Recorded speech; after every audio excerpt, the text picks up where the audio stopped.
Hi guys, అందరూ ఎలా ఉన్నారు? ఈరోజు టేస్టీ దోశలు చేసుకుందాము. ఎలా చేసుకుందాము అనేది ప్రాసెస్లోకి వెళ్ళిపోదాము. Let's go to into the video how to make the process. So ఇది మా హస్బెండ్కి దోశలు అడిగారు. సో దోశలకని ప్రిపేర్ చేస్తున్నాను. ముందుగా దోశల పిండి అనేది ఆల్రెడీ సూపర్ మార్కెట్లోని ఎక్కడైనా సరే మన అవైలబిలిటీ అనేది ఉంటుంది. నేను మా ఇద్దరికి దోశలు అనేది ప్రిపేర్ చేస్తున్నాను. సో చూడండి నేను ఎంత దోశల పిండి వేసుకుంటున్నాను అనేది.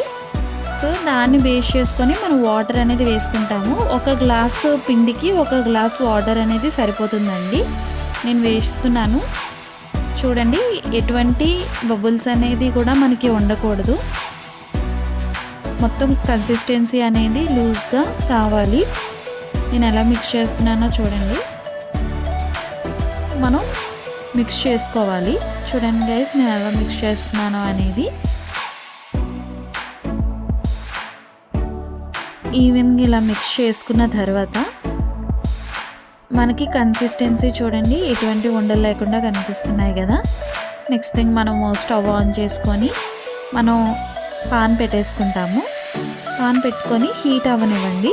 వన్స్ హీట్ అయిన తర్వాత జస్ట్ వాటర్ అనేది అలా నేను చేస్తున్నట్టు వేయండి.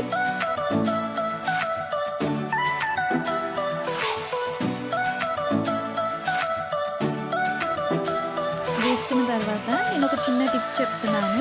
మనం ఏంటంటే ఆనియన్ని ఇలాగా మనం స్ప్రెడ్ చేసుకుంటే దానివల్ల మనకి దోశలు అనేవి ఎక్కడ స్టిక్కీగా ఉండవు. ఇప్పుడు నేను దోశ వేస్తున్నాను. చూడండి ఈ విధంగా దోశని ఇలా స్ప్రెడ్ చేసుకోవాలండి.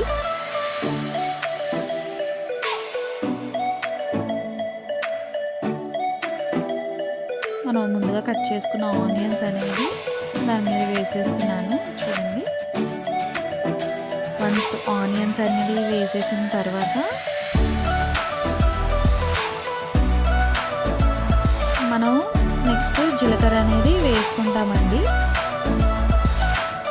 తర్వాత ఆయిల్ లైట్గా వేసుకోవాలి. లైట్గా వేసుకున్న తర్వాత చూడండి గైస్ ఎలాగా ఈజీగా రిమూవ్ అయిపోతుందో ప్యాన్ నుంచి. మనం ఈ టిప్ యూజ్ చేయడం వల్ల మనకి బెనిఫిట్ అనేది ఉంటుంది. చూడండి ఈజీగా రిమూవ్ అయిపోయింది. ట్విస్ట్ చేసుకున్నాము. వన్స్ ట్విస్ట్ చేసుకున్న తర్వాత కొంచెం అయిన తర్వాత చూడండి గైస్ టేస్టీ దోశలు అనేవి ప్రిపేర్ అయిపోయాయి. ఆల్రెడీ చట్నీస్ ప్రిపేర్ చేసుకున్నాను. Guys please share, like and subscribe my videos. Bye bye.